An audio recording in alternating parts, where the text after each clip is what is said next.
কিন্তু আজকে আমাদের সমাজের মুসলমানের অবস্থা কি? এরা যা শুনে তাই শুনেই ফাল দেয়, ঠিক কিনা? এরা লাল দেখেই ফাল মারে, ঠিক কিনা? এদের কাছে ভালো মন্দের কোনো বিচার নাই, ঠিক কিনা? যদি শুনে এক হুজুরে সেই কথা বলছে, কয় হ্যাঁ এটাই ঠিক, আরেক হুজুরে সে আরেক কথা বলছে, কয় এটাই ঠিক। একজনে যদি দাড়িও নাই, মুছও নাই, কোনো কিছু নাই, উপরে মহিলা, নিচে মহিলা, ডাইনে মহিলা, বামে মহিলা, শুধু মহিলা আর মহিলা, ওর খবরও পড়ে এরাও মহিলা, ওর সাংবাদিক ওরাও মহিলা, ওর হুজুর আছে ওরাও মহিলা, শুধু মহিলা আর মহিলা। ওর নাম আমি রাখছি লেডিস ফার্স্ট। নাম কি? আরেকটু জোরে বলেন, আরেকটু জোরে বলেন। ওর নাম আমি দিছি লেডিস ফার্স্ট, মানে ওর ওখানে মহিলাই হইল আগে, মহিলাই সব। এইরকম একটা দল বাংলাদেশে আছে না নাই? ভাই সাউন্ডটাকে একটু মোটা করা যায়, সেন্সের করতেছে বেশি। এইরকম একটা দল বাংলাদেশে আছে না নাই? আরে কথা কয় না, কথা কি বোঝা যায়?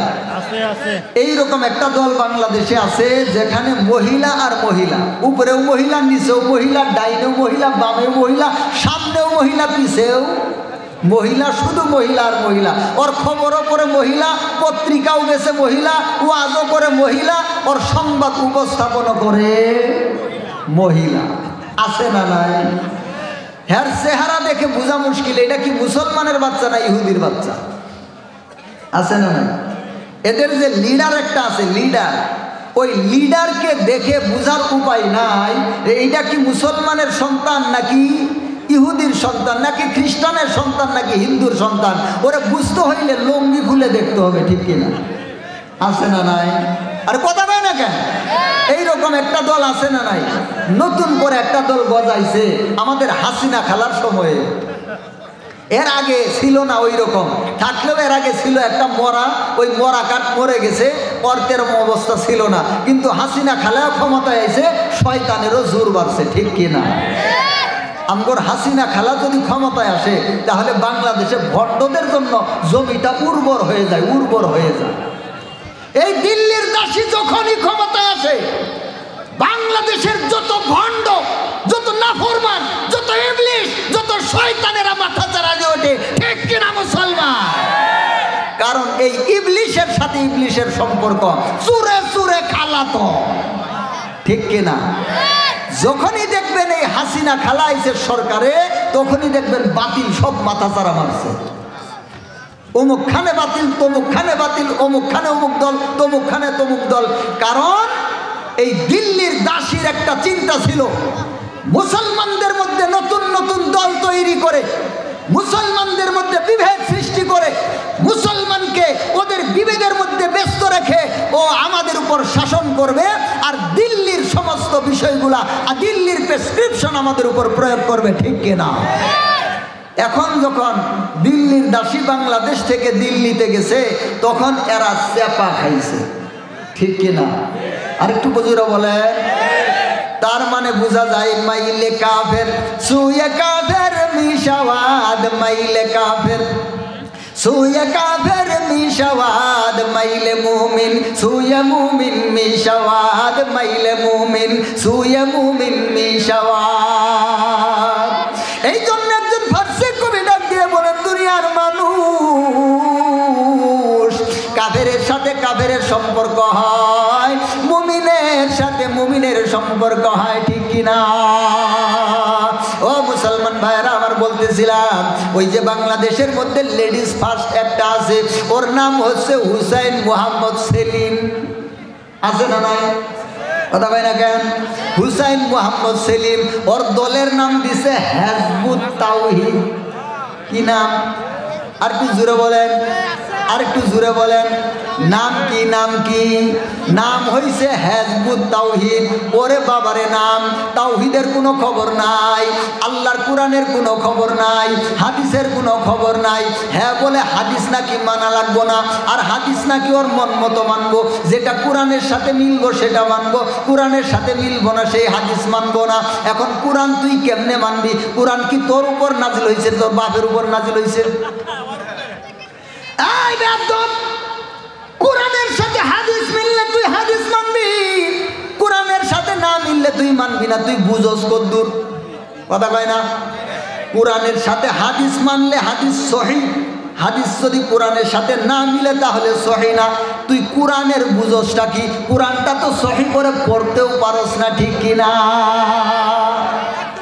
আরে কি মুশকিলের কথা, কোরআনটা সহিহ করে পড়তেও পারে না, কোরআনের সাথে সম্পর্কও নাই, কালিমাটা পর্যন্ত শুদ্ধ করে বলতে পারে না, বিসমিল্লাহটা পর্যন্ত শুদ্ধ করে পড়তে পারে না।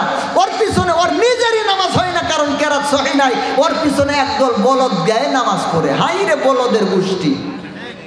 বাংলাদেশে বলদের চাষ হয়। কি হয়? কি হয়? মুরব্বীরা বলেন না, বাংলাদেশে বলদের কি হয়? চাষ হয়, চাষ।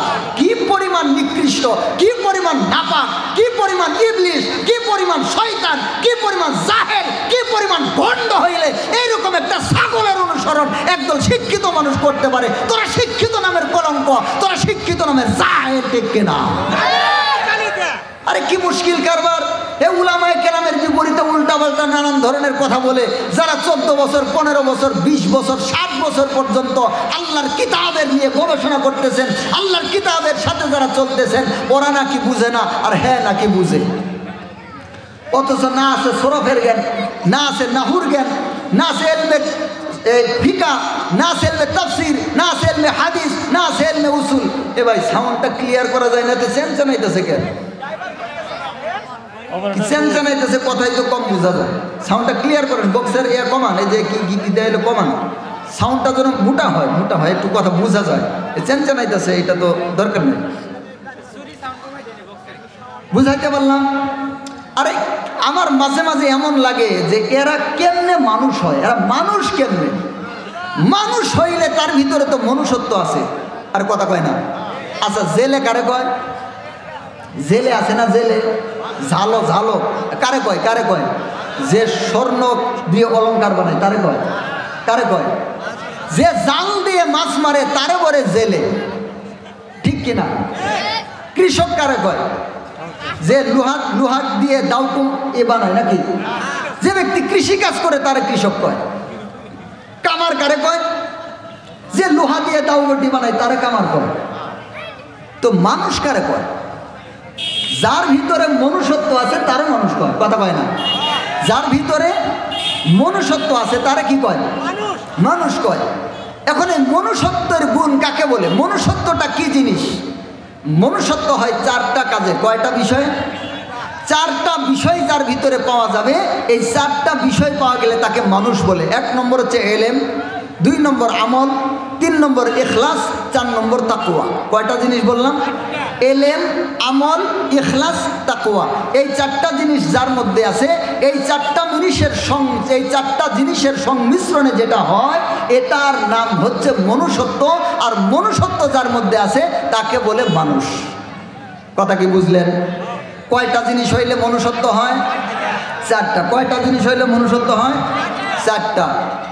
এলেম, আমল, ইখলাস, তাকওয়া। আমার সাথে বলেন, এলেম, আমল, ইখলাস, তাকওয়া। এই 4টা জিনিসের সংমিশ্রণে যেটা হয় ওটাকে বলা হয় মনুষ্যত্ব। আর মনুষ্যত্ব যার ভিতরে আছে তাকে বলা হয় মানুষ। এরা কেমনে মানুষ হয়? এরা মানুষ হয় কিভাবে? মানুষ হইতে হলে প্রথমে থাকতে হবে কি? মনুষ্যত্ব। আর মনুষ্যত্ব থাকতে হলে প্রথমে থাকতে হবে কি? এলেম। যেই পরিমাণ এলেম হইলে একজন ব্যক্তি আল্লাহর দ্বীনকে চিনতে পারে। জরুরিয়াতে দ্বীন যেগুলাকে বলা হয়, জরুরিয়াতে দ্বীনের যে এলেমগুলা আছে, এই এলেমগুলা যেই ব্যক্তির ভিতরে আছে ওই ব্যক্তির ওইটুকু এলেম অর্জন করা ফরজে আইন। কি কথা কয় না কেন? কিছু পরিমাণ এলেম শিক্ষা করা ফরজে আইন, সেটা হচ্ছে জরুরিয়াতে দ্বীন। যেইটুকু এলেম হলে আপনি জায়েজ না জায়েজ, হালাল হারাম এটা চিনতে পারবেন। এইটুকু এলেমের নাম কি? জরুরিয়াতে দ্বীন। আর জরুরিয়াতে দ্বীন পরিমাণ এলেম যারা শিখে নাই ওরা এখনো মুসলমান হইতে পারে নাই। যদি আলোচনায় আসতে পারি তাহলে শেষের দিকে এটা বলবো। তো এখন একটু বুঝেন, এলেম, আমল। এলেমের পরে কি থাকতে হবে? ওই এলেমের উপর আমল থাকতে হবে। আচ্ছা, আল্লাহর নবীর হাদিসের মধ্যে দাড়ি রাখার কোনো বিষয় আছে? কথা বলেন না যে? আপনাদের কি সন্দেহ আছে? আল্লাহর নবী যে বলেছেন তোমরা দাড়ি রাখো, আউফুল্লুহা ওয়াকফুশ শারিব, এইরকমভাবে অসংখ্য হাদিস আছে। হাদিসের কিতাবের মধ্যে আল্লাহর নবী দাড়িকে বড় করতে বলছেন, মুছকে খাটো করতে বলছেন। হাদিস আছে না নাই? কথা কয় না কেন? হাদিস আছে না নাই? তো এই হাদিসের উপর আমল করতে হবে কি না? যদি কোনো ব্যক্তি আমল না করে সে কি হবে না? মনুষ্যত্ব হবে না। আর যার মনুষ্যত্ব নাই সে কি হবে না? মানুষ হবে না। তো কথাটা বুঝেন, আল্লাহর নবীর হাদিসের মধ্যে দাড়ি রাখার কথা আছে না নাই? তো দাড়ি রাখাটা কি আমল না? আমল না? আমল। তো এখন ওই যে যেটা আছে হেজবুত তাওহীদের সেলিম, এর মুখে কি দাড়ি আছে? দাড়ি একটু আছে, এটা হলো 70 দাড়ি। কি বলে? ইংলিশ দাড়ি। ওইটা হচ্ছে ভুং ভাং দাড়ি। এইদিকে কাটটা, এইদিকে সাইডটা, এইদিকে রাখছে মাইটটা। কথা কয় না? এইদিকে কাটটা, এইদিকে সাইডটা, এখানে রাখছে মাইটটা। এইটা নাকি হের দাড়ি। আচ্ছা, আল্লাহর নবী হাদিসের মধ্যে বললেন আউফুল্লুহা, দাড়িকে বড় করো, দাড়িকে লম্বা করো। আর হ্যাঁ, দাড়িকে খাড়ো করে, দাড়িকে কাটে, দাড়িকে ছাটে। এ কি হাদিসের উপর আমল করছে? তো যেই ব্যক্তির আমল নাই ওই ব্যক্তির যেন কি নাই? মনুষ্যত্ব নাই। আর যেই ব্যক্তির মনুষ্যত্ব নাই সে যেন কি না? সে তো মানুষই না। কথা কয় না? আচ্ছা, আপাতত হের কাছে ধরলাম হাদিস নাকি এর কাছে অনেক সমস্যা আছে। আপাতত ধরলাম কোরআনের কোন জায়গায় আছে দাড়ি কাটার? কোরআনের কোন জায়গায় দাড়ি কাটার কথা আছে? আছে কোথাও দাড়ি কাটার বিষয়ে? বরং কোরআনের পরতে পরতে বিস্তারিত বলতে গেলে অনেক লম্বা সময়ের দরকার। কোরআনের মধ্যে আল্লাহ তাআলা দাড়ি রাখার ব্যাপারে অনেকগুলা ঘটনা এবং ইঙ্গিতের মাধ্যমে আল্লাহ তাআলা বুঝাই দিয়েছেন। আমাদের কলিজার টুকরা নবী কোনোদিন দাড়িকে কেটে ছোট করে ইংলিশ দাড়ি রাখছেন? এমন কোনো বাপের বেটা আছে? দেখাইতে পারবো? ওই যে যেগুলো আছে না, ওই যে লেডিস ফার্স্ট, আপনারা ওদেরকে জিজ্ঞাসা করিয়েন তো, বেটা লেডিস ফার্স্ট, মহিলাই তো তোদের সব চাইতে আগে। তো মহিলাদের দাড়ি নাই, ওদের সাথে কি মিল করতে চাস না আল্লাহর নবীর সাথে মিল করতে চাস? আল্লাহর নবীর সাথে মিল করতে চাইলে একটা দলিল দেখা, বাপের হালাল বেটা হইলে, যে আল্লাহর নবী জীবনে কখনো দাড়ির মধ্যে খুর লাগাইছেন বা কেচি লাগাইছেন, পারলে একটা দলিল দেখা। কোন বাপের বেটার ক্ষমতা আছে দেখাইতে পারবে? পারবে না। তো দাড়ি কাইটটা সাইটটা বাইটটা করে রাইখা দিয়া হ্যাঁ আবার নাকি হেজবুত তাওহীদের ইমাম। হ্যাঁ কি? কথা কয় না কেন? এর কথা কয় না কেন? বুঝলাম না। হেজবুত তাওহীদের কি ইমাম? ইমাম, হ্যাঁ বলে ইমাম। আবার নামাজ আল্লাহু আকবার, নামাজ কেন করে? আল্লাহু আকবারের সিস্টেম কি? আল্লাহু আকবার। এ বেটা বর কি আবার? আল্লাহু আকবার। শুনেন না আপনারা? আসসালামু আলাইকুম, আসসালামু আলাইকুম রহমতুল্লাহ। এর নামাজ দেখেন নাই? যারা দেখছে এরা বলতে পারবো আসসালামু আলাইকুম রহমতুল্লাহ। হাই রে কি মুশকিল! এ বাংলা, ইংরেজি, উর্দু, ফার্সি, চাইনা, পর্তুগিজ একসাথে মিলিয়ে ফেলছে। আরে আসসালামু আলাইকুম ওয়া রাহমাতুল্লাহ, রহমাতুল্লাহ, আল্লাহ শব্দ আছে, রহমাতুন, রহমাতুল্লাহ, আসসালামু আলাইকুম ওয়া রাহমাতুল্লাহ। এই যে আল্লাহ তাআলার রহমতের আসসালামু আলাইকুম রাহমাতুল্লাহ, এরকম কোনো বিষয় আছে? আরে কি মুশকিল কারবার! সূরা ফাতিহা পড়তেছে, কি পড়তেছে আল্লাহ জানে। তারপরে যে সূরা পড়তেছে খুতবা কি পড়ে, কি সমাচার, আলহামদুলিল্লাহি রাব্বিল আলামিন। আরে মুশকিলের মুশকিল, যেন কোনো কিছুর খবর নাই, একটা কেরাত পর্যন্ত সহি নাই। হ্যাঁ বলে ইমাম, হ্যাঁ নিজের নামাজি হয় না, হ্যাঁ পিছনে একদল বলদ গিয়ে একটা দা করে। আইরে কি বলদের বলদ! বাংলাদেশে বলদের যেন চাষ হয়। কি একটা অবস্থা, কি আজীব তামাশা, কি আজীব ব্যাপার! আল্লাহর দিন নিয়ে ভণ্ডামি, আল্লাহর দিন নিয়ে তামাশা, আল্লাহর দিনের সাথে নষ্টামি, আল্লাহর দিনের সাথে ভণ্ডামি, আল্লাহর দিনের সাথে গাদ্দারি। ঠিক কিনা মুসলমান? ও মুসলমান সাবধান! আল্লাহর নবী সাল্লাল্লাহু আলাইহি ওয়াসাল্লাম এই জন্য উম্মতকে সাবধান করে দিয়েছেন, এই জন্য আল্লাহর নবী উম্মতকে সাবধান করে দিয়েছেন। এরপরে আরেকটা দেখেন, পোশাকও এমন ধরনের পোশাক পরে, এই পোশাক কি আসলে কোন ধরনের পোশাক? মুসলমানের পোশাক না ইহুদির পোশাক? এটাও বোঝা মুশকিল। আছে না নাই? পড়তেছে সরাসরি ছোট ছোট পোশাক, অথবা পড়তেছে ছোট ছোট শার্ট, এগুলা পরে হ্যাঁ হয়েছে ইমাম। আবার পিছনে কিছু আছে, আমি কয়েকটারে ফোন দিছিলাম ওই সময়, এই আমগর হাসনা খালা যখন বাংলাদেশে আসিল না, ওই সময় আমি ফোন দিছিলাম, মশিউর রহমান একটা আছে, আপনারা নাম দেখবেন, হেজবুত তাওহীদের ইমাম যেটা আছে না সেলিম, ওর নিচ দিয়ে যেটা লম্বা করে খ্যাটখ্যাটা একটা লোক আছে না, দেখেন না আপনারা? যুবক ভাইরা জবাব দেন না কেন? লম্বা করে খ্যাটখ্যাটা একটা লোক আছে, হেরে ফোন দিয়েছিলাম আমি, আমার কাছে এখনো রেকর্ড আছে। এই রেকর্ডগুলো ছাড়ার জন্য চিন্তা করেছিলাম ওই সময়। তখন আমাদের মুরব্বী উলামায়ে কেরাম যারা আছে ওনাদের সাথে আমি যখন এটা নিয়ে পরামর্শ করলাম এটা ছাড়ার ব্যাপারে, ওনারা বললেন বাবা এটা ছাড়া যাব না, এরা খুব খারাপ, হাসনা খালার সাথে এদের খুব ভালো সম্পর্ক, মামলা দিয়ে দিব। কি দিয়ে দিব? সামান্য চুন থেকে পান ডললেই মামলা দিয়ে দেয়, ঠিক কিনা? আবার আমগর হাসনা খালার পুলিশ যেগুলা ছিল এগুলা ছিল এর প্রতি খুব সহানুভূতিশীল, মামলা দিলেই ধরে নিয়ে যায়, ঠিক কিনা? মামলা দিলেই ধরে নিয়ে যায়, কারণ হাসনা খালা চায় মুসলমান গুতাগুতি করুক, মুসলমানের মধ্যে কিছু খাড়াস বাড়াক, এই খাড়াসেরা উল্টা পাল্টা করুক, এবার হক্কানি যারা আছে ওরা খাড়াসদের থামাতে ওদের কাম শেষ। কোন দিন ওরা রাষ্ট্র নিয়ে চিন্তা করবে, কোন দিন ওরা আল্লাহর দ্বীন কায়েমের চিন্তা করবে, কোন দিন ওরা কোরআনের চিন্তা করবে, কোন দিন ওরা কোরআন প্রতিষ্ঠা করার চিন্তা করবে, এই খাড়াসগুলারে থামাইতেই মুসলমানের হক্কানি উলামায়ে কেরামের খবর খারাপ হয়ে যাবে। এই জন্য হাসনা খালা এগুলারে প্রোটেকশন দিত। কি দিত? প্রোটেকশন দিত। এই মশিউরের দিলাম ফোন দিয়ে লম্বা সময় কথাবার্তা, প্রায় আধা ঘন্টা সময়ের মতো বিভিন্ন বিষয় পেছামেছি করে, আমি যেই দিকে যাই সেই দিকে যাই না, হ্যাঁ ওর দিকে যাইতে হবে। তো ওর দিকে যাইতে মোটামুটি লম্বা সময় এর সাথে কথা শুরু হইল। কথা শুরু হওয়ার এক পর্যায়ে কোরআন হাদিসের যে এলমে ফিকা আছে, এই এলমে ফিকের আলোচনার মধ্যে আসছে যে এলমে ফিক আমাদের জন্য মান্য নাকি মান্য নয়। কথাটা বুঝছেন? একটু বুঝছেন? এলমে ফিক, এলমে কোরআন, এলমে হাদিস, এলমে ফিকা, যে মাসলা মাসাইল, এটা তো জানেন আপনারা, মাসলা মাসাইল আছে না? এই মাসলা মাসাইলকে বলা হয় এলমে ফিকা। তো এই এলমে ফিকার মধ্যে আলোচনা ঠিকছে, এলমে ফিকা কি আমাদের জন্য মান্য নাকি মান্য নয়, এই প্রশ্ন আমি করছি।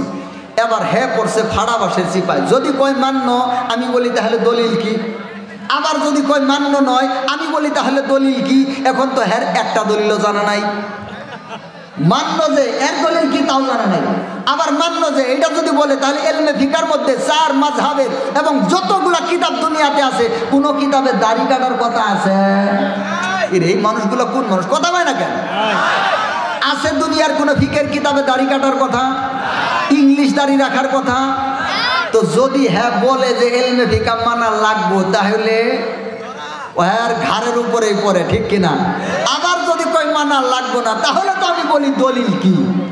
বেচারা পড়ে গেল ফাড়া বাসের সিপাই, এমন সিপাই পড়ছে এটাও কই না এটাও কই না, মোবাইল ধুয়ে দিছে, আমি হ্যালো হ্যালো করতেছি, হ্যাঁ শুনে না, কিছুক্ষণ পরে কেটে দিছে, আবার কল দিছি, দেওয়ার পরে রিসিভ করে রেখে দেয়, আমার সাথে আর কথা কয় না। আমার কাছে রেকর্ড আছে, স্টেজের মধ্যে বলতেছি, উলামায়ে কেরামকে রেখে বলতেছি, আল্লাহর কসম করে বলতেছি আমার কথা 100% সত্য, যদি আপনারা কেউ ডাউট করেন আমার কাছে রেকর্ড আছে।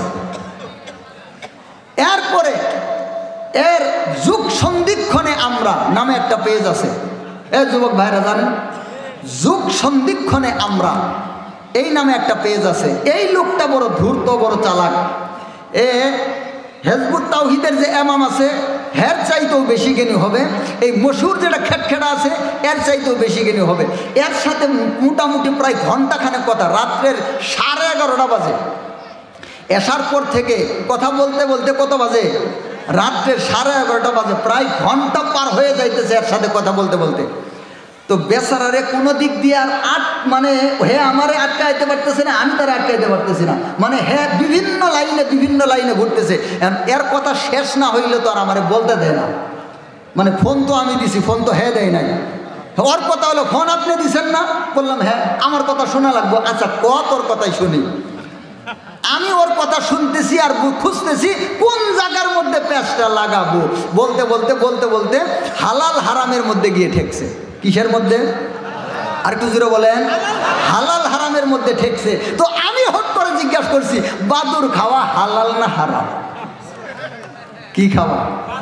বাদুর খাওয়া। আমি আমার শ্বশুর বাড়িতে, তখন আমার স্পষ্ট মনে আছে, আমার শ্বশুর বাড়ির আঙিনায় জ্যোৎস্নার রাত হাঁটতেছি আর কথা বলতেছি, কলার গাছ আছে না, কলার গাছে বাদুর উইরে আসতেছে।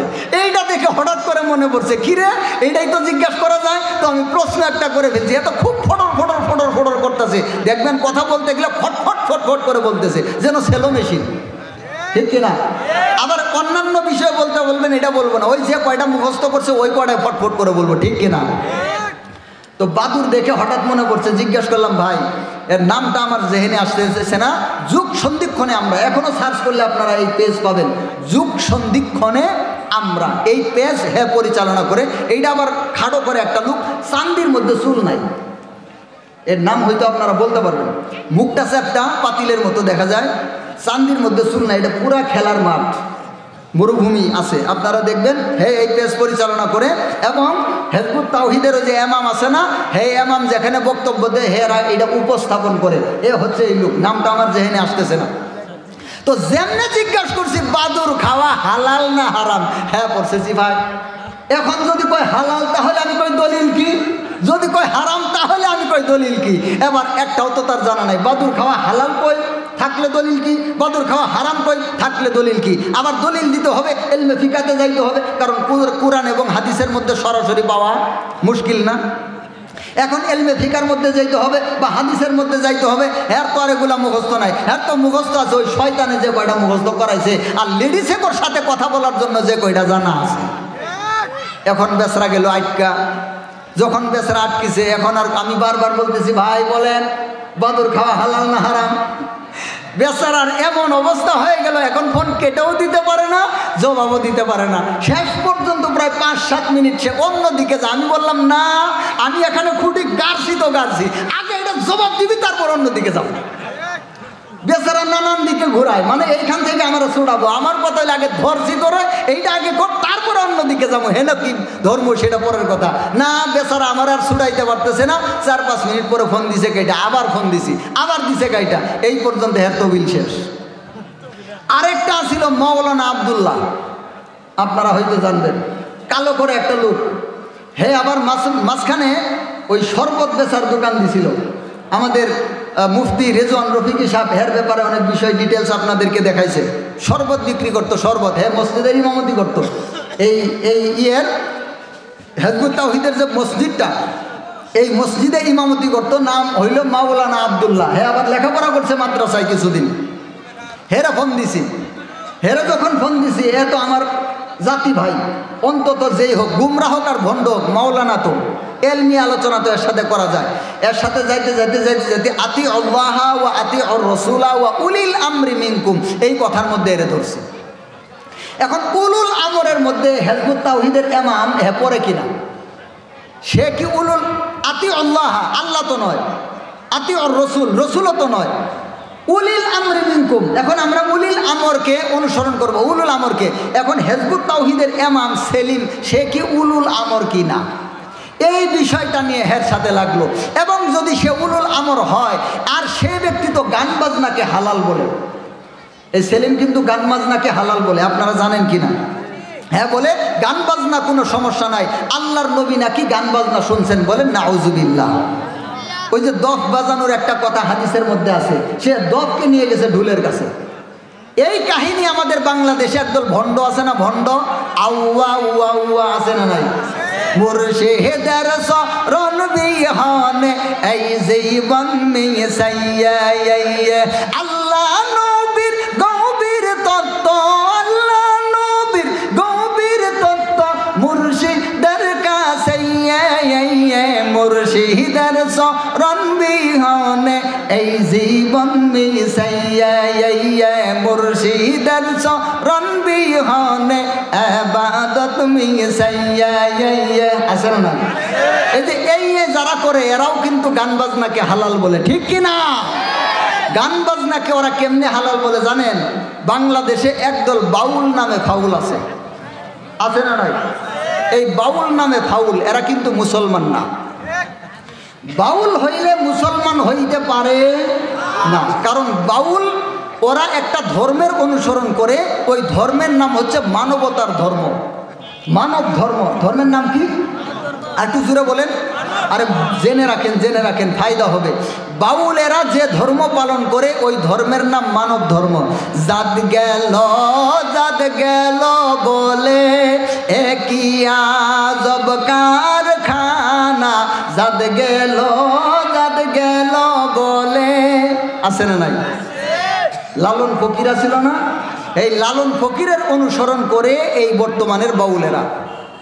আর লালন সে মুসলমান ছিল না হিন্দু ছিল, সে এই কোনো পরিচয় নিজেও দেয় নাই। লালন বলে জাতের ভাত না, বিকিয়েছি 7 বাজারে, এইরকম একটা কথা আছে। লালন কোনো জাতের কথা বলে না, সে ছিল মূলত হিন্দুর ছেলে।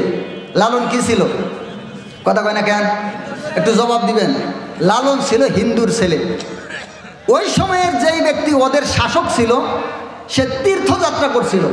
হিন্দুরা কিন্তু বছরে একবার তীর্থযাত্রা করে, ওদের যে গঙ্গা স্নান কি করে? গঙ্গা নদীতে স্নান করতে যায়। ওদের বিশ্বাস হচ্ছে বছরে একবার যদি গঙ্গা নদীতে গোসল করা যায় তাহলে শরীরের সমস্ত পাপ ভুলে ধুয়ে যায়। এই বিশ্বাসটা আবার আমাদের ভণ্ড পীরদের মধ্যে আছে। ওরা বছরে একদিন মাজার ধয় না?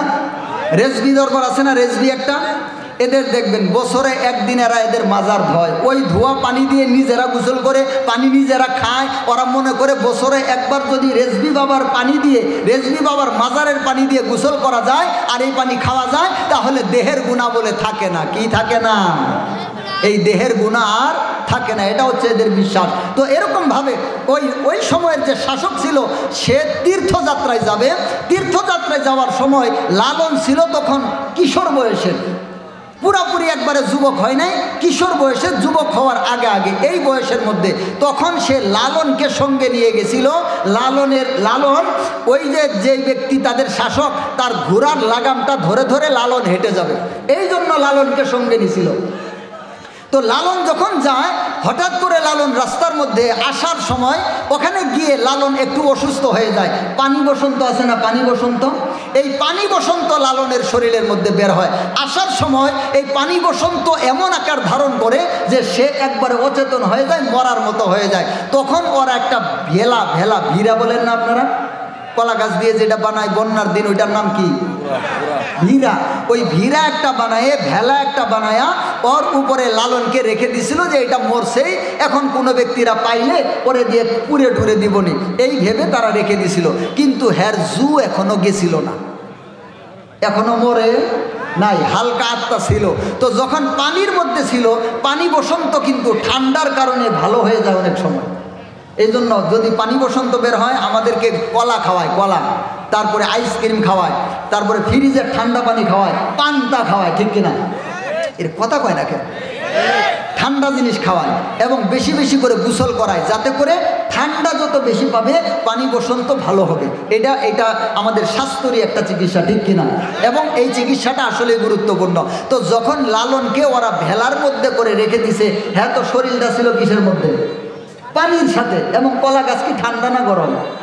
ঠান্ডা। তো দুই ঠান্ডা একত্রিত হয়ে লালনের পানি বসন্ত গেছে কমে যাওয়ার পরে ভিড়তে ভিড়তে এমন একটা জায়গার মধ্যে গিয়ে ভিড়ছে, ওইটা ছিল মুসলমান অধ্যুষিত এলাকা।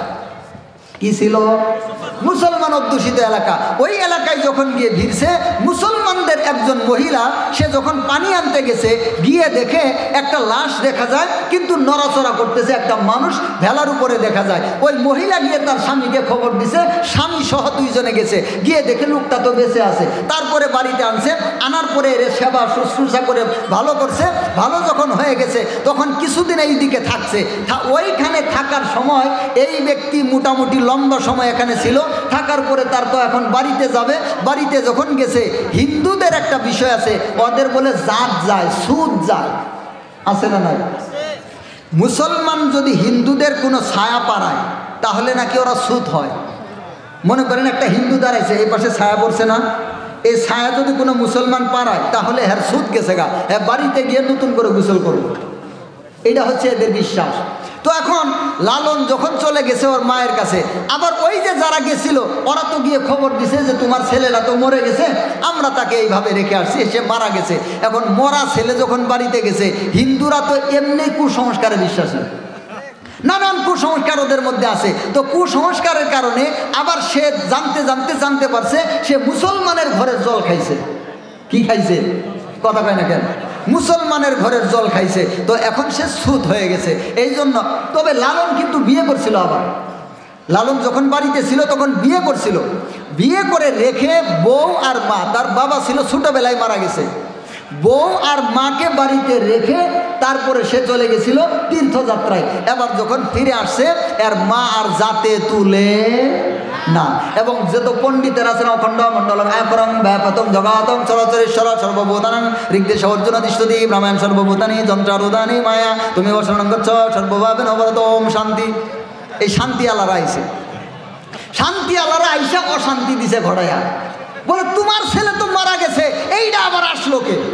1 নম্বর পয়েন্ট। 2 নম্বর, এইটা যদি তোমার ছেলেই হয় সে কোথায় খাইছে কোথায় খাচ্ছে, মুসলমানের সুদ গেছে, এইটারে আর যাতে তোলা যাবে না। যখন এই কথা বলছে এখন এর কি আরো কিছু আছে না? আছে, বাপ তো আগেই শেষ, মাও তো শেষ, স্ত্রী একটা ছিল, এর সাথে একটা মুহব্বতের সংসার ছিল, কিশোর বয়স, স্ত্রীর সাথে একটা ভালোবাসার সম্পর্ক ছিল। এখন স্ত্রীকেও আর সাথে আসতে দিল না। লালন চাইছিল তার স্ত্রীকে সাথে নিয়ে আসবো, কিন্তু তার মা ওইটাকেও সাথে দেয় নাই। এবার সে একা একা রাস্তায় রাস্তায় ঘুরে ঘুরে আর খায়, ঘুরে আর খায়, ফকিরি করে ভিক্ষা করে খায়। যখন এরকম খায়, যারা ওই একটা কথা আছে না, অলস মস্তিষ্ক শয়তানের আবাসস্থল, কথা বুঝে নাই? অলস মস্তিষ্ক শয়তানের আবাসস্থল। কাম নাই জারি নাই অকাম করে, জাগর আসলে কাম নাই, ওরা কি করে? ওরা অকাম করে। তো হ্যাঁ, ঘুরতে ঘুরতে ঘুরতে ঘুরতে সিরাজ শাহ নামে একটা ভণ্ডের দেখা পাইছিল। নাম কি? সিরাজ শাহ। ওই সিরাজ শাহ নামে একটা ভণ্ডর দেখা পাইছিল। এই ভণ্ড আবার ওই জামানায় সুফি তন্ত্রে বিশ্বাসী ছিল। কি তন্ত্র? সুফি তন্ত্রে বিশ্বাসী ছিল। এই সুফি তন্ত্রের মূল পয়েন্টটা হলো ওয়াহদাতুল ওজুদ। সুফি তন্ত্রের মূল পয়েন্ট কি? ওয়াহদাতুল ওজুদ। ওয়াহদাতুল ওজুদ বুঝেন? মানুষ, গরু, ছাগল, হাঁস, মুরগি, সাপ, বিচ্ছু, পোকা, মাকড় যা কিছু আছে সবই আল্লাহ। বলেন নাউজুবিল্লাহ। আল্লাহ নিজেই সব কিছুর রূপ ধারণ করে, নিজেই এখন সব কিছু হয়েছে রং বেরঙ্গে, নানান রঙ্গে সঙ্গে মিশেছে গো মুর্শিদ রূপে সাই।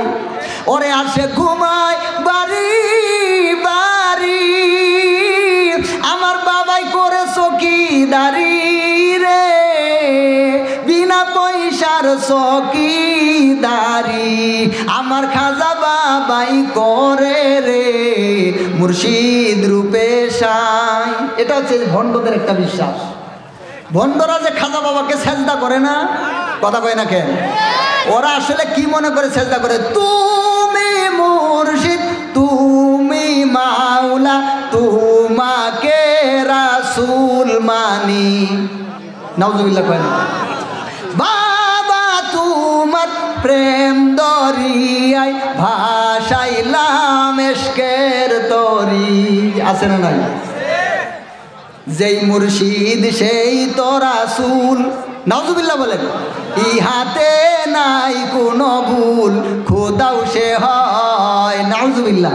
ফকির লালন বলে না এ কথা কুরআনে কয়, পারে কে যাবি নবীর নৌকাতে আয়। নাউজুবিল্লাহ।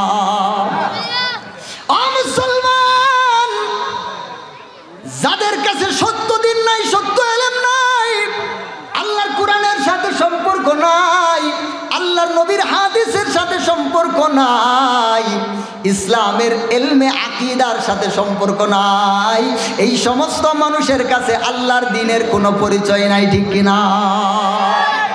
বলতেছিলাম এখন এই যে সুফিতন্ত্র যেটা আছে, সুফিতন্ত্রের বিশ্বাস হচ্ছে আল্লাহ নিজেই এখন সব কিছুর রূপ ধারণ করে সব কিছুই এখন আল্লাহ। বলেন নাউজুবিল্লাহ। এই বিশ্বাস ছিল ওই সিরাজ শাহের। কার? সিরাজ শাহ। এই সিরাজ শাহ কে ছিল? লালনের গুরু। লালনের গুরু। ওরা কিন্তু গুরু বলে জয় গুরু। একসাথে যদি একত্রিত হয় আমরা সালাম দেই না, কথা কয় না? আমরা যেরকম সালাম দেই আসসালামু আলাইকুম রহমতুল্লাহ, ও আলাইকুম আসসালাম রহমতুল্লাহ, ওরা সালাম দেন, ওরা কয় জয় গুরু জয় গুরু। আবার হ্যাঁ বলে জয় গুরু জয় গুরু। এরপরে এই হাতের 5টা আঙ্গুলে চুমা খায়। দেখছেন কি আপনারা কখনো? হাতের 5টা আঙ্গুলে চুমা খায়। কেন খায় জানেন? ওরা এই হাতের 5 আঙ্গুলকে পাক পাঞ্জাতন মনে করে। বলেন নাউজুবিল্লাহ। হাতের 5 আঙ্গুলকে কি মনে করে? পাক পাঞ্জাতন মনে করে। দেখবেন ওদের যে পাগলা পাগলি আছে না, যারা প্রথম স্টেজে থাকে এরা হলো জাকের ভাই জাকের বোন। যখন এই স্টেজ পার হয়ে যায় তখন ওদের নাম কি হয়? পাগলা পাগলি। কথা কয় না, কি হয়? পাগলা পাগলি। তখন ওরা দেখবেন পুরুষ আর মহিলা একসাথে মুয়ানাকা করতেছে, মুসাফা করতেছে। পুরুষ মহিলা একসাথে মুসাফা করে, আবার মহিলার সবগুলা আঙ্গুলের মাথায় চুমা খাইতেছে পুরুষ, আবার পুরুষের সবগুলা আঙ্গুলের মাথায় চুমা খাইতেছে মহিলা। আবার মুয়ানাকাও করে। মুয়ানাকা বুঝেন তো? আবার বুকের সাথে বুক মিলাই কোলাকুলি। এই কোলাকুলিও পুরুষ আর মহিলা করে। যখন ওরা কি হয়ে যায়? পাগলা পাগলি হয়ে যায়। কি হয়ে যায়? পাগলা পাগলি যখন হয়ে যায়। এই বিশ্বাস হচ্ছে সিরাজ শাহের ছিল। লালন এইখান থেকে এই বিশ্বাসটা নিছে। নেওয়ার পরে হিন্দুদের কিছু তো বিশ্বাস ওর আগে থেকে ছিল, তারপরে মুসলমানের এখান থেকে কিছু বিশ্বাস পাইছে। পায়ে ও হিন্দুও বাদ দিছে, ইসলামও বাদ দিছে, সব কিছু বাদ দিয়ে সে মানব ধর্ম বানাইছে। কি ধর্ম? আর একটু জোরে বলেন, আর একটু জোরে বলেন। মানব ধর্ম। এই ধর্মের বিশ্বাস হচ্ছে আল্লাহ বলতে কোনো কিছু নাই, সব কিছুই আল্লাহ। বলেন নাউজুবিল্লাহ। আবার এই বিশ্বাসটা আছে হিন্দুদের গীতার শেষ অধ্যায়ে একটা শ্লোক আছে, অখণ্ড মণ্ডলং আকরং ব্যাপতং জগতং চরচরং ঈশ্বর সর্বভূতানাং ঈশ্বর সর্বভূতানাং ঋগ্দেশে অর্জুন তিষ্ঠতি ব্রাহ্মণ সর্বভূতানি যন্ত্রারুদানি মায়া তমিব শরণং গচ্ছ সর্বভাবেন ভারত।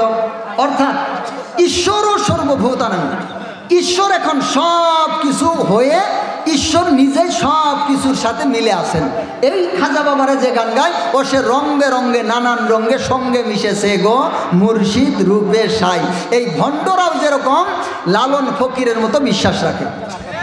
এর ভিতরে যাদের কথা বলছিলাম, এই যে বাউল নামে ফাউল যেগুলো আমাদের বাংলাদেশে আছে, এই বাউল নামে ফাউল এরা হচ্ছে এই মানব ধর্মের অনুসারী। এরা কিন্তু নামাজ পড়ে না। কথা পায় না, নামাজ পড়ে? এরা কিন্তু নামাজ পড়ে না।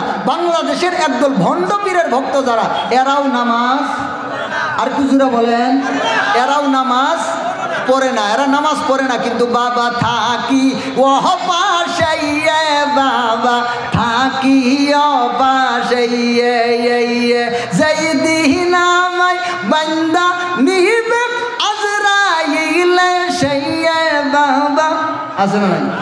যেই দিন আমায় বান্দা নিবে আজরাইলে সেই বাবা থাকি ও পাশে।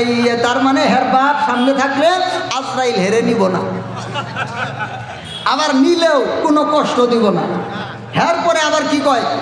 বিকটি কঠি নবী পায়দের দিন যখন আমায় কবরে রাখবে, সেই দিন তুমি থাইকো পাশে বন্ধু রবে সেই আছে না? তার মানে বলতেছে বাবা আমি যখন কবরে যাব তুমি থাকিও। বাবারই কি দশা হয় এটারই খবর নাই। এই বাবা বলে কবরে যাব। আপনারা শুনেন নাই দেওয়ানবাগির পোলা বলছিল যে যারা আমার বাবার ভক্ত আছেন আশিকে রাসূল, আপনাদের কোনো চিন্তা নাই, আপনারা যখন কবরে যাবেন তখন খাজা বাবা এসে বলবে এ ফেরেশতারা এ আমার গোলাম ছিল, তোমরা এখান থেকে চলে যাও। বলেন না আউযুবিল্লাহ।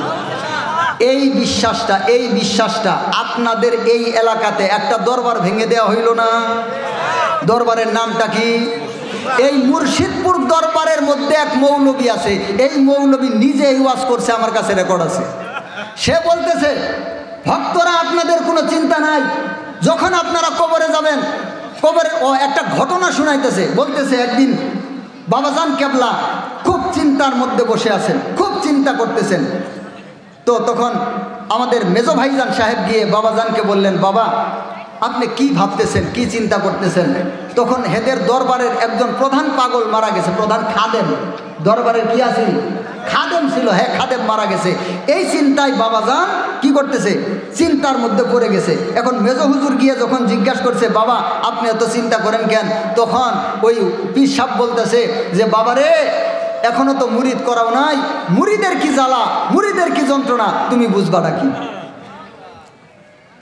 বলে ও মনরে মুরিদ যদি আঘাত পায় লাগে পীরের কলি যায় আছে না নাই? ওই আসে খইলে মাসে কে ফানায়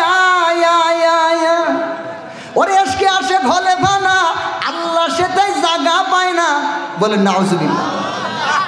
এসকে আসে ঘলে ফানা, আল্লাহ সাথে জায়গা পায় না। হাসান মিয়া দেখেও বুঝলো না রে আশেকের দেওয়ানা। আশেক ছাড়া মাসুক মিলে না। যদি কারো সন্দেহ থাকে ওয়াজের পরে আমার কাছে আসিও, এখন তো আমার সময় কম। সবগুলা রেকর্ড আছে সব। একটা কথা যদি আমি প্রমাণ ছাড়া বলে থাকি, যা বিচার করবো আমি মেনে নেব। তবে আমার প্রত্যেকটা কথার প্রমাণ যদি দিতে পারি, তুমি ভণ্ডামি ছেড়ে আল্লাহর দিনে ফিরে আসবে কিনা জবাব দাও। এবং ভণ্ডামি আমরা চলতে দিব না, দিব না, দিব না ইনশাআল্লাহ। মুসলমান ভাই ও বন্ধুগণ, বানিয়ে বানিয়ে কথা বলার জন্য আপনাদের সামনে বসি নাই, প্রত্যেকটা কথার রেকর্ড আছে। এরা বলে মুড়ি যদি আঘাত পায় লাগে পীরের কলিজায়। তখনই ওই যে ভক্তরা আছে না, আগো বাবা গো শেষ গো খাইল গো, কান্দা কাটি কইরা শেষ, মানে কানতে কানতে শেষ।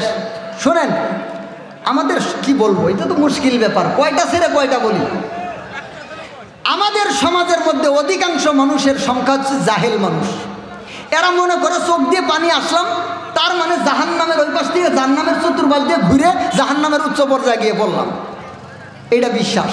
মনে করে চোখের পানি বাড়ালে এলাম, কি কয়, কি কথা কয় না কেন? মনে করে কি চোখের পানি বের হইলেই জান্নাত। হ্যাঁ ঠিক আছে, এই কথাটা ঠিক। আল্লাহর ভয়ে যদি কারো চোখ দিয়ে মাছির মাথার সমপরিমাণ পানি আসে, আল্লাহ সুবহানাহু ওয়া তাআলার জন্য, আল্লাহ সুবহানাহু ওয়া তাআলার জান্নাত ওই ব্যক্তির জন্য ওয়াজিব হয়ে যায়। বলুন সুবহানাল্লাহ। কিন্তু চোখের পানিটা জায়গায় পড়তে হবে না বেজায়গায় পড়বে? চোখের পানিটা তাওহীদের উপর পড়তে হবে না শিরকের উপর পড়বে? চোখের পানি আসলে যেমন লাভ, চোখের পানি আসলে তেমন ক্ষতি। চোখের পানি আসলে যেমন জান্নাত, চোখের পানি আসলে তেমন জাহান্নাম। যেমন আমাদের বিধর্মী যারা আছেন, বিভিন্ন ধর্মের অনুসারী, তারা তাদের মূর্তির সামনে কান্দে না? তারা যেটারে মনে করে আর কি আল্লাহ খুদা যাই মনে করুক, এর সামনে কান্দে না? কথা কয় না কেন? চোখের পানি বেরেলেই যদি লাভ হয় তাহলে এরাও তো জান্নাতে যাওয়ার কথা। কথা কয় না? চোখের পানি আসলেই যদি লাভ হয় তাহলে তো এরাও জান্নাতে যাওয়ার কথা, ঠিক কিনা? কিন্তু চোখের পানি আসলেই কি লাভ?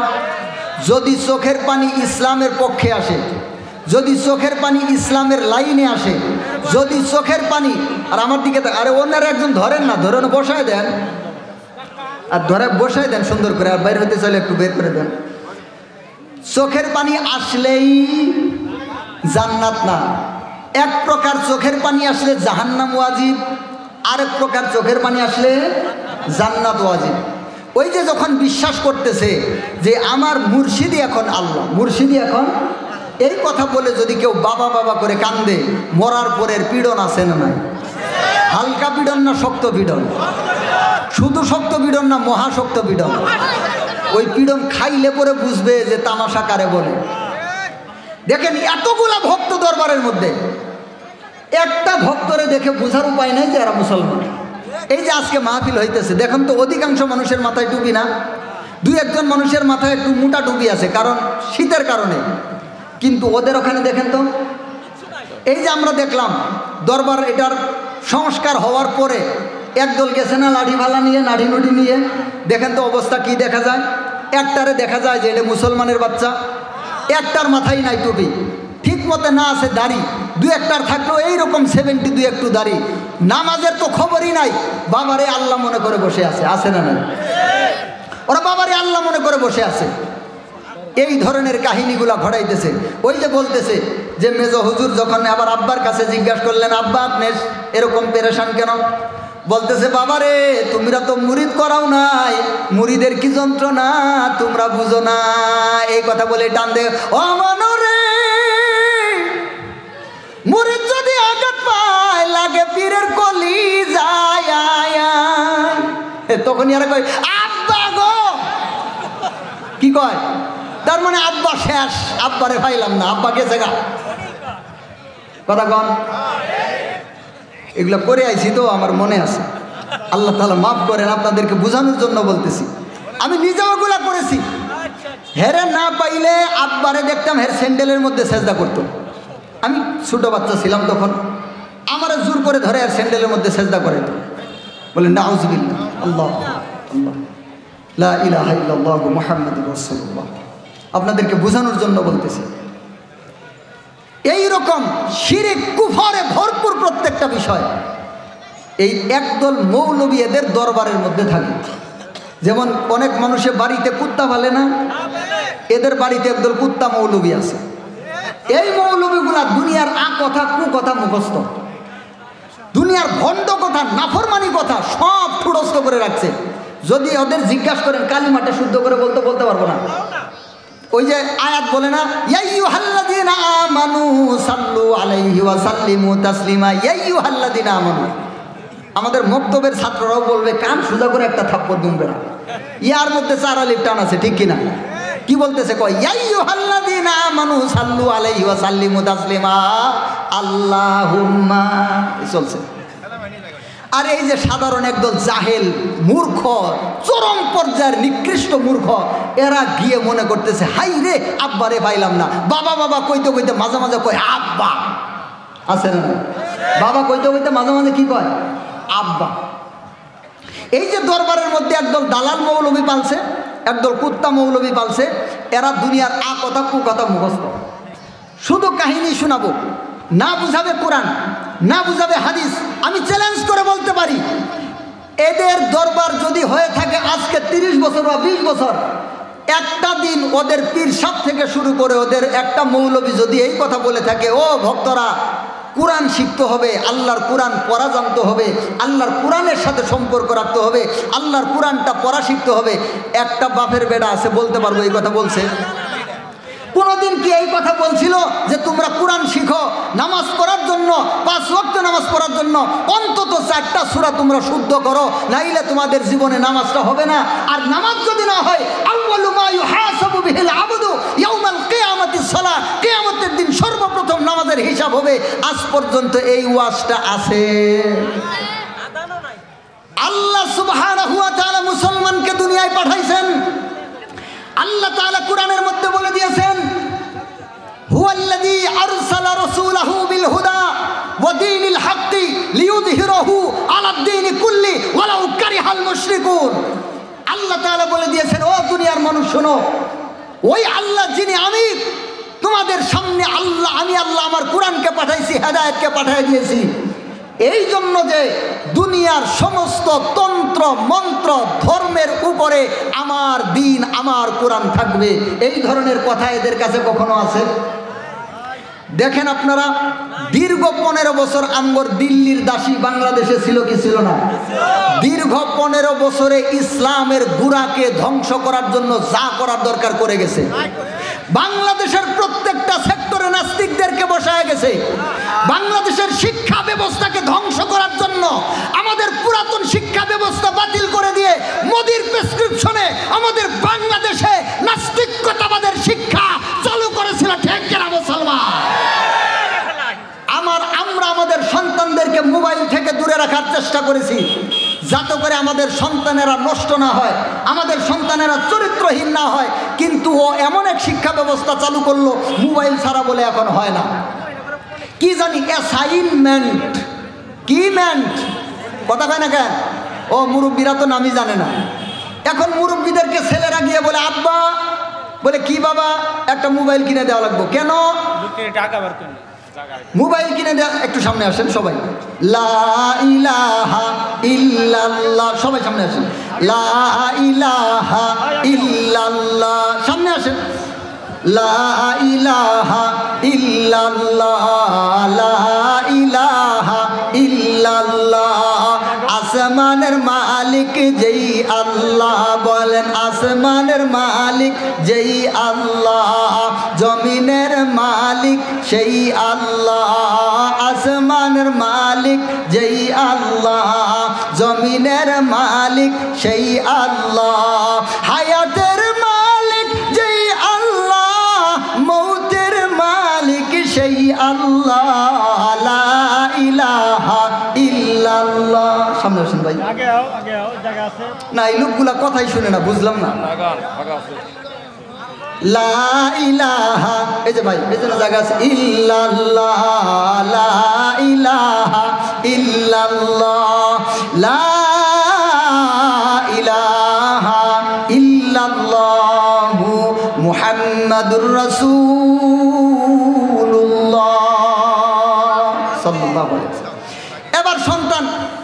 12, 13, 15 বছর বয়স। বাপ খুব লক্ষ্য রাখে যেন ছেলেটা টিভির ঘরে না যায়, ছেলেটা যেন সিনেমার ঘরে না যায়, ছেলেটা যেন খারাপ যাদের কাছে মোবাইল আছে তাদের সাথে না মিশে, কারণ ওখানে নানান উল্টাপাল্টা কিছু আছে। এইভাবে তার ছেলেটার নষ্ট হয়ে যাবে, ছেলেটার চরিত্র নষ্ট হয়ে যাবে। এবার ওই ছেলে এসে যখন বাবারে বলছে আব্বা মোবাইল কিনে দেওয়া লাগবে, শোনার সঙ্গে সঙ্গে বাপের মাথার মধ্যে 1000 কিলোমিটারের ভোল্টেজ উঠছে, মাথার বিদ্যুতে ধরছে। 1000 ভোল্টের বিদ্যুৎ ধরছে মাথায়। কি কস? কয় আব্বা স্যারে কইছে। আরও আছে কাহিনী। কিছু কিছু মানুষ এবার স্যারের কাছে ফোন দিছে, স্যার এটা কেমন কথা, মোবাইল লাগবো? কয় হ লাগবো। কেন লাগবো? কই সরকারের হুকুম। কি জানি অ্যাসাইনমেন্টটা কি কয়, এটারে অ্যাসাইনমেন্ট করান লাগবো। ওইটা দেখে দেখে বলে পরীক্ষা দেওয়া লাগবো। নিজেরা বলে ছেলে আর মেয়ে একখানে হয়ে তারপরে বলে উনি কী বলে অঙ্কন করা লাগবো। ছেলে আর মেয়ে যত দূরে রাখা যায় এই চিন্তা আমরা এতদিন করছি। এখন হ্যাঁ, ছেলে আর মেয়ে একসাথে মিলানোর জন্য রাত্রের 12টা 1টা পর্যন্ত কি জানি অঙ্কন করব। অঙ্কনের পরে কি অঙ্কন করবো আল্লাহ জানে, কারণ এদের বয়স তো গরম, কথা কয় না। এদের বয়স তো এখন উল্টাপাল্টা বয়স, বয়স তো সমস্যার বয়স, পাগলা বয়স। কি বয়স? যুবক বয়স মানে কি বয়স? পাগলা বয়স। এই জন্য তো আল্লাহ তাআলার কাছে যুবক বয়সের আবাদতের বড় দাম, ঠিক কিনা? তো এখন বাপ পড়ে গেছে মান কেজি ভাই, এখন বাপ কি করবো? বাপ একটা মোবাইল কিনে দিছে। এখন মোবাইল কিনে দিছে, সর্বপ্রথম কিসের অ্যাসাইনমেন্ট? সর্বপ্রথম আগে ফেসবুকের আইডি একটা কি কিনছে, কি খুলছে, কি আগে একটা ফেসবুকের আইডি, তারপরে ওখান থেকে একসাথে 5টা ফেক আইডি। একটা খুলছে আসল আইডি, আরও 5টা কি ফেক আইডি খুলে সারাদিন শুধু কোথায় একটু চকচকা ঝকঝকা, কোথায় আটা ময়দা সুজিওয়ালা পাওয়া যায়, ওখানেই খালি গুতাগুতি সারাদিন।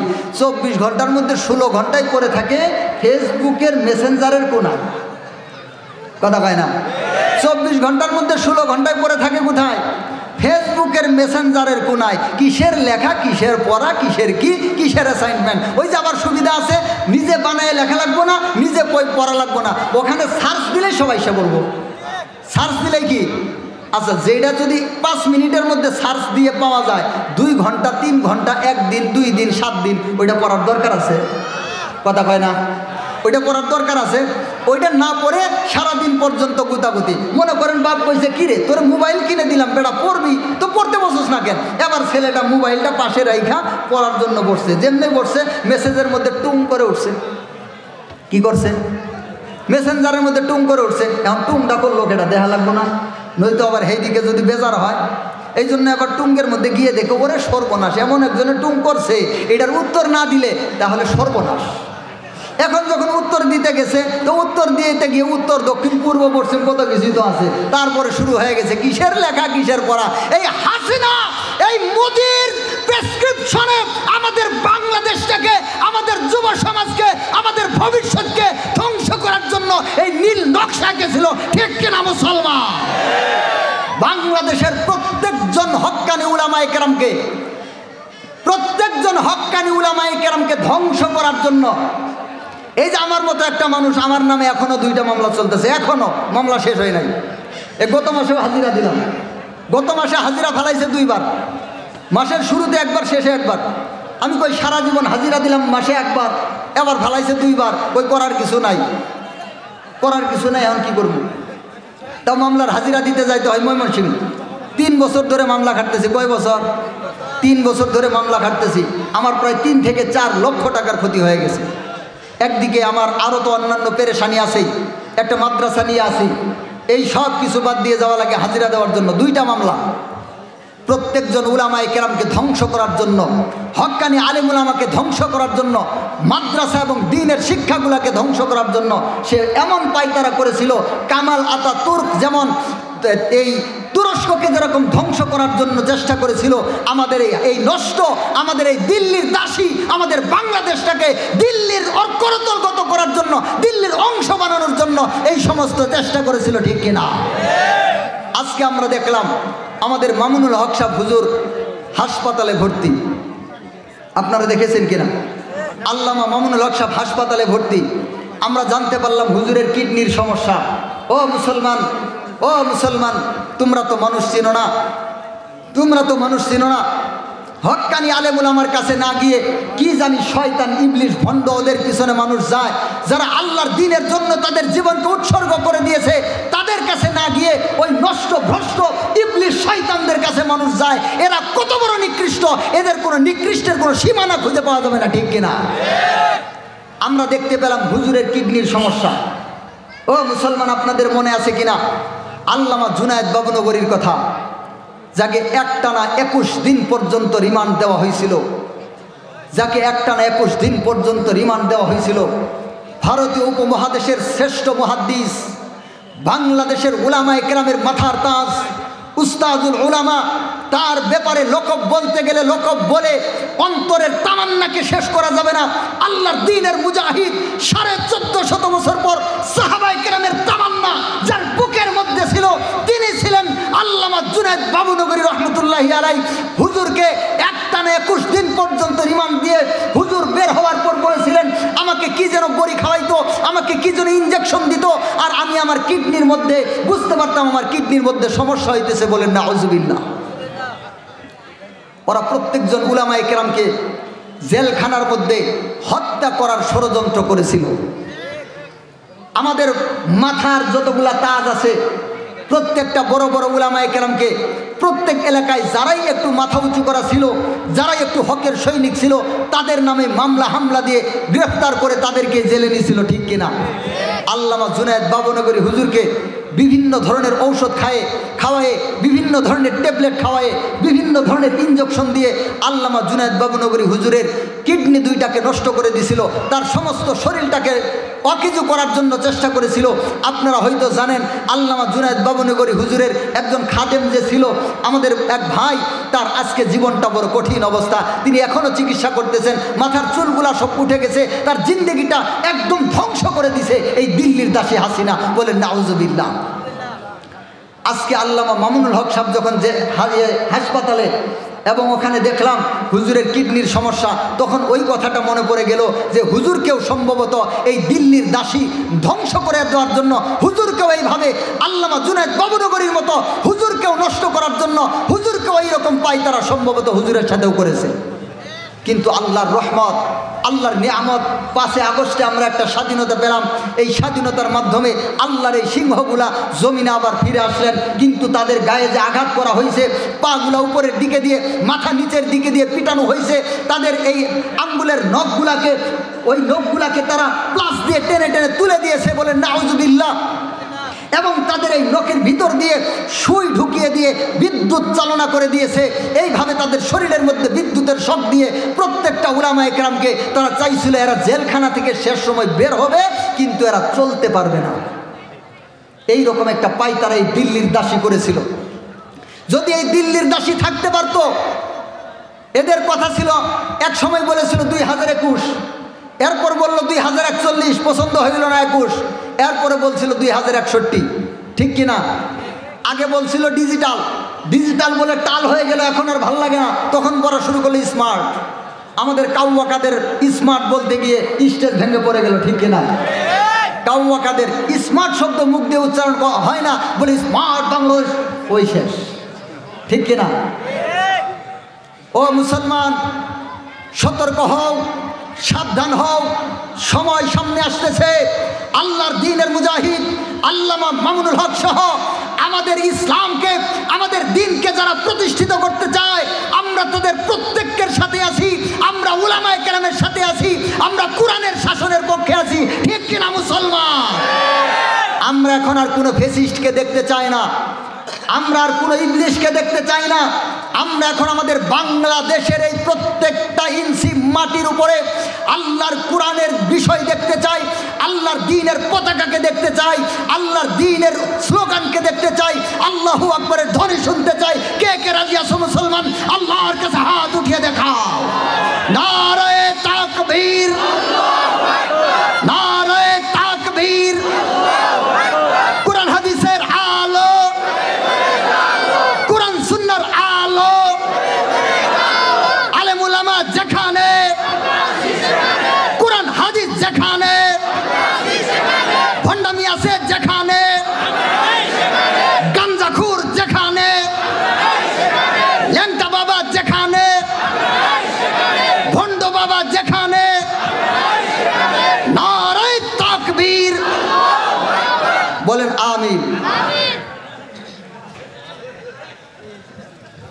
মুসলমান ভাই ও বন্ধুগণ, যেই কথাটা শেষে বলতেছিলাম, বাংলাদেশের যতগুলা ভণ্ড পীর আছে, একটা পীরকে কি আপনারা বলতে পারবেন এই ভণ্ড পীরেরা আল্লাহর দ্বীনকে প্রতিষ্ঠিত করার জন্য, আল্লাহর কোরআনকে দুনিয়ার মধ্যে প্রতিষ্ঠিত করার জন্য চেষ্টা করেছে? বলতে পারবেন? একটাকে বলতে পারবেন? বরং আপনারা যদি খোঁজ নিয়ে দেখেন তাহলে দেখতে পাবেন এই ভণ্ডরা গোপনে এবং প্রকাশ্যে হাসিনার পা চেটেছে। নির্বাচনের সময় আমরা দেখেছি এই ভণ্ডদের যতগুলা বড় বড় আশেক ভক্ত ছিল, এই ভক্তরা হাসিনার পক্ষে ভোট চেয়ে বেড়াইতো এবং নির্বাচনের দিন সকাল সকালেরা কেন্দ্রে গিয়ে উপস্থিত হইতো এবং মানুষকে হাসিনাকে ভোট দেওয়ার জন্য উদ্বুদ্ধ করতো। ঠিক কিনা? কারণ কি জানেন? হাসিনা যদি দেশে আসে তাহলে ভণ্ডদের উর্বরতা বাড়ে। হাসিনা যদি দেশে আসে ভণ্ডদের উর্বরতা বাড়ে। একদল আছে হিন্দুর ঘরের হিন্দু, আরেক দল আছে মুসলমানের ঘরের হিন্দু। ভালো করে বুঝেন, একদল আছে হিন্দুর ঘরের হিন্দু, আরেক দল হচ্ছে মুসলমানের ঘরের হিন্দু। এই দুই হিন্দু হাসিনার পক্ষের শক্তি। ঠিক কিনা? এরা হচ্ছে মুসলমানের ঘরের হিন্দু। হিন্দুরা করে খারাপ হইরা পূজা আর এরা করে হুয়াইয়া পূজা। ঠিক কিনা? এইটাই পার্থক্য।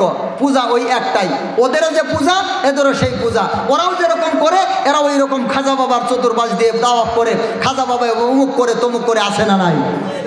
এই জন্য মুসলমান আল্লাহর দ্বীনের দিকে ফিরে আসতে হবে। ঠিক কিনা?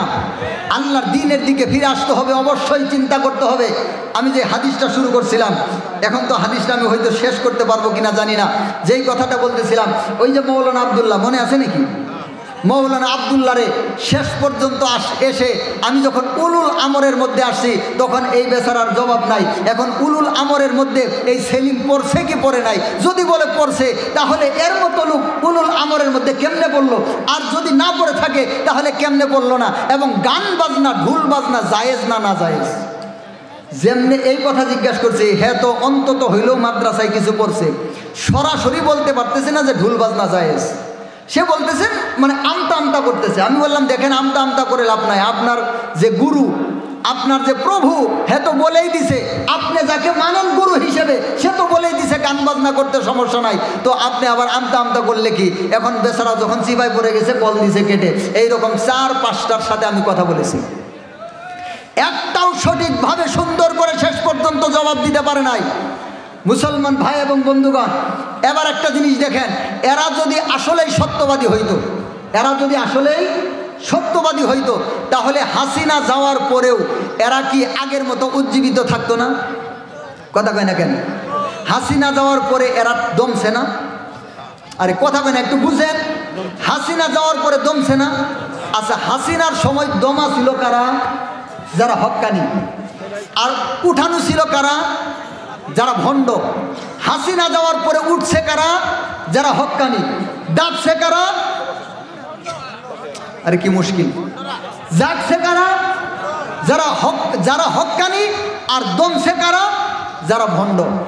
এখন এটাই সত্যের একটা মাপকাঠি। দেখেন এই সময়ের মধ্যে কারা শক্তির সাথে সত্যের কথা নিয়ে বলতেছে আর কারা মাথা নিচু করে পুন পুন পুন পুন করতেছে, এটাই এই বর্তমানে হকের একটা নিদর্শন হিসেবে এই জামানা আমাদেরকে দেখিয়ে দিয়েছে, এই সময় আমাদেরকে দেখিয়ে দিয়েছে। আল্লাহ সুবহানাহু ওয়া তাআলা দেখার একটা ব্যবস্থা করে দিয়েছেন। বলেন সুবহানাল্লাহ। বলতেছিলাম যে হাদিসটা আমি শুরু করেছিলাম, আমার সময় আর 1-2 মিনিটের মধ্যে আমি কথা শেষ করতেছি। যে হাদিসটা আমি বলতেছিলাম, আল্লাহর নবীর কাছে হযরত হুযায়ফা রাদিয়াল্লাহু তাআলা জিজ্ঞাসা করলেন, মনে আসেনি? সহিহ বুখারীর 3348 নম্বর হাদিস। আল্লাহর নবী জবাব দিলেন, ও হুযায়ফা শুনিয়া রাখো, এমন একটা সময় আসবে এই ভালোর পরে আবার মন্দ আসবে। ওই মন্দটা কেমন হবে? দুআতুন ইলা আবওয়াবি জাহান্নাম। ভালো করে বুঝেন, দুআতুন ইলা আবওয়াবি জাহান্নাম। দুআতুন মানে ডাকনেওয়ালা, দুআতুন মানে ডাকনেওয়ালা, ইলা মানে দিকে, দুআতুন ইলা আবওয়াব মানে দরজা, দরজা সমূহ, জাহান্নাম মানে জাহান্নাম। আল্লাহর নবী বললেন, ও হুযায়ফা শোনো, এমন মন্দ সময় একটা এর পরে আসবে যখন জাহান্নামের দিকে ডাকনেওয়ালা, জাহান্নামের দরজার দিকে ডাকনেওয়ালা একদল মানুষ আসবে। যারা সরাসরি মানুষকে জাহান্নামের দরজার দিকে ডাকবে। আজকে এই রকম আছে না নাই? যারা এই রকম ভণ্ড পীরের দিকে আমাদেরকে ডাকে, যারা পীরকে আল্লাহ মনে করে, যারা পীরকে খুদা মনে করে, যারা সমস্ত সৃষ্টিকে এক মনে করে, যারা ওয়াহদাতুল ওজুদে বিশ্বাস করে, যারা এই ধরনের নষ্টামিতে বিশ্বাস করে, এরা কি মুসলমান? একটু জোরে বলেন, এরা কি ইমানদার? এদের ইমান আছে না গেছে? আর একটু জোরে বলেন, অর্ধেক গেছে না পুরাই গেছে? ওদের সাথে আমরা কি থাকবো?